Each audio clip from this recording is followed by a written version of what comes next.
One Kewan TV1. Assalamualaikum warahmatullahi wabarakatuh. Saya kira masalah pembongkaran pagar laut ini menarik dari sisi hukum dan sisi politik. Pertama, kita harus membacanya dalam dimensi yang luas, bukan soal hukum konsep, tapi ini juga persoalan politik. Oleh karena itu bacaannya harus tepat. Maksudnya adalah bahwa secara hukum, iya, bahwa membongkar itu menghilangkan bukti. Walaupun hukum bisa saja memperluas bukti itu bukan hanya pagar, bisa saksi, bisa video, bisa media sosial, berita-berita itu bukti. Memang bukti, fisik bukti. Tapi aspek politiknya adalah bahwa pembongkaran ini bisa berdimensi politik. Bisa saja itu bagian dari perlindungan kepada Puan ataupun Antoni, gitu, bahwa harapannya sudah selesai pembongkaran, selesai, maka jalan solusinya buat kita adalah harus dikombine, dikombinasikan, buktikan bahwa pembongkaran itu itikat baik dengan cara juga memproses orang-orangnya. Sudah gampang kok, si Sandi aja ngaku Marta Praja itu saya yang bikin, katanya nelayan yang bikin JRP, gitu kan. Udah ada pengakuan, tangkap dong. Kemudian juga sudah ada kepala desa pohon yang ngatur-ngatur, gitu kan. Saya kira tangkap itu, ambil keterangannya, gitu. Kemudian sebut-sebutan soal Lin Jaya, Ali Hanafiah, ada si Encun, gitu kan, sudah disebut-sebut namanya, periksa, tangkap. Jadi harus dikombinasikan antara pembongkaran, gitu, yang dengan segala alasannya, gitu kan, dengan proses pemeriksaan.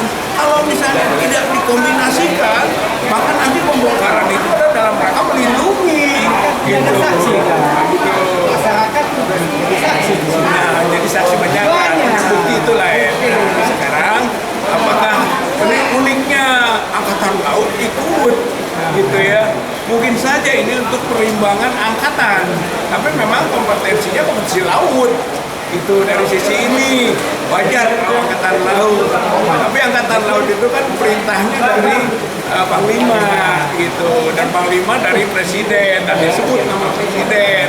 Baiklah, itu dalam rangka memberdayakan Angkatan Laut misalnya, yang selama ini mungkin Angkatan Darat atau Angkatan DKI misalnya, atau kepolisian, gitu kan. Saya kira ini juga bagian dari menegasi kepolisian, karena yang seharusnya menindak itu polisi air udara, gitu. Polisi ini yang menyidik dan meriksa, gitu kan, sampai akhirnya juga mengeksekusi, gitu kan, yang sudah disegel ya oleh KKP. Ini sudah disegel memang. Juga ada masalah tuh hukumnya nanti, gitu, yang mungkin dimaksud oleh orang-orang KKP itu adalah masalah hukum. Yang sudah disegel nggak boleh dibongkar, gitu, itu masalahnya, gitu kan. Jadi nanti kriminal. Nah, mungkin saja apakah berani nih, gitu kan, KKP, gitu, karena itu kriminal katanya, sudah disegel dibongkar, ya dikriminalkan itu Angkatan Laut. Silahkanlah kriminalkan Presiden. Wih, rame negara ini. Ini membuktikan bahwa kasus PIK 2 dengan jembatan pagar lautnya adalah kasus yang berdimensi hukum dan politik, gitu. Oleh karena itu, menurut saya juga tindakannya bukan hanya tindakan hukum, tapi tindakan politik juga. Ujungnya bukan orang-orang pelanggar hukum etik-etik saja yang diproses, tapi pelanggar politik gedenya, oligarki. Siapa pengusaha, siapa penguasa yang kolusi, ujungnya korupsi, dan negara ini sudah berbudaya korupsinya, gitu kan. Makanya mulai kita bongkar dari PIK 2, mulai bongkar dari pembongkaran pagar laut, gitu. Bongkar kejahatan-kejahatan politik dan hukum di negeri ini yang melibatkan pengusaha dan penguasa. Begitu mungkin yang bisa saya sampaikan. Assalamualaikum warahmatullahi wabarakatuh. Melengkapi daripada abang tadi itu, ini pembongkaran ini sudah benar langkahnya. kemudian langkahnya tidak menghilangkan sama sekali bukti-bukti, tetapi mempertegas di sini adalah yang keterlibatan itu harus ditindaklanjuti. Siapa dia adalah perencana, yang merencanakan, siapa yang terlibat di dalam situ adalah tentunya Aguan CS, Aguan Antoni Salim. Dan ini kebijakan dari atas waktu zaman Jokowi semuanya. Ini harus dilibatkan semua. Dan siapa pelaku di bawah ini adalah perusahaan-perusahaan itu dipanggil, dipanggil, diperiksa. Jangan didiamkan begitu. Ini ranahnya sebetulnya ranahnya polisi. Namun sekarang ini karena tindakan itu tidak dilaksanakan dan sebagainya, maka diperintahkanlah Angkatan Laut melalui Kasal, perintah langsung Presiden itu. Presiden kita hargai dan hormati perintahnya. Jangan kita abaikan. Jadi saya kira ya seluruh yang terkait, stakeholder yang terkait, langkah-langkah inilah sudah tepat. Adapun campur tangan di dalam unsur politisnya ya dan dari penguasa dan yang melakukan kegiatan ini adalah pihak swasta, ini harus sadar. Kalau tidak sadar, pemerintah harus turun. Pemerintah harus turun melaksanakan apa ranah-ranah rambu-rambu politik, rambu-rambu hukum yang harus dilaksanakan seperti itu. Jadi jangan didiamkan. Hargailah perintah Presiden, hargai perintah Presiden untuk kebaikan kita semua. Bukan berarti kita benci, tidak senang dengan pembangunan PSM, tidak. Tetapi yang menguntungkan rakyat, yang membela kepentingan rakyat, bukan menyengsarakan rakyat, bukan membuat menderita rakyat. Ini kebijakan ini kita hormati, kita hargai, tapi salah kekeliruannya itu adalah tidak melalui prosedur-prosedur.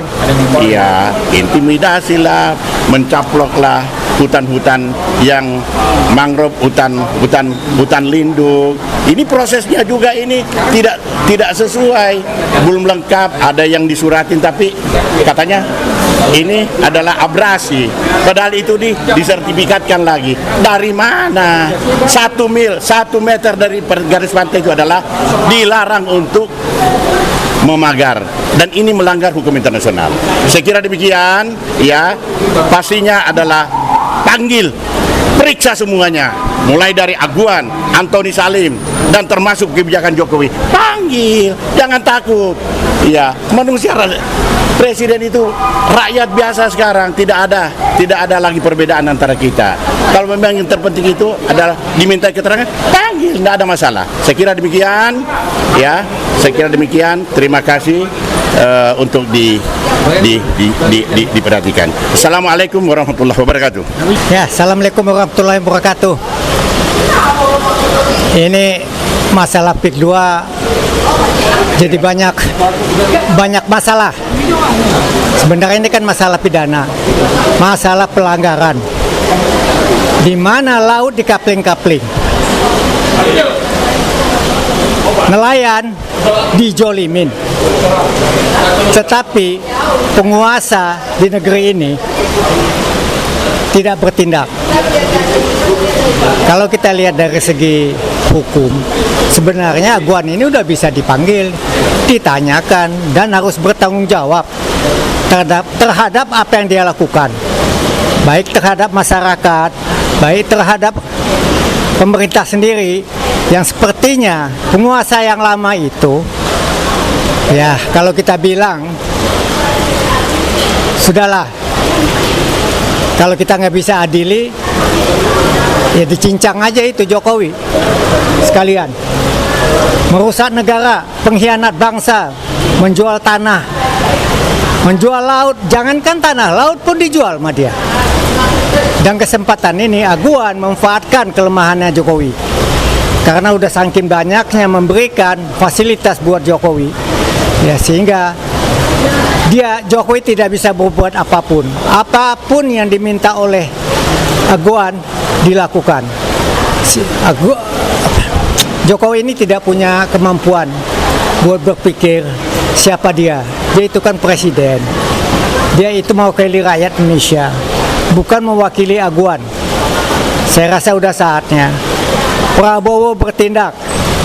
Prabowo adalah panglima tertinggi di Republik ini, mempunyai kekuasaan penuh.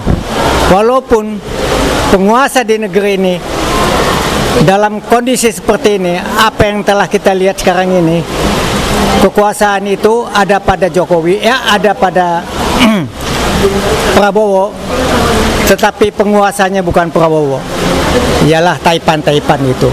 Saya rasa rakyat harus bertindak. Kami dukung Prabowo untuk berbuat apapun demi rakyat Indonesia. Assalamualaikum warahmatullahi wabarakatuh.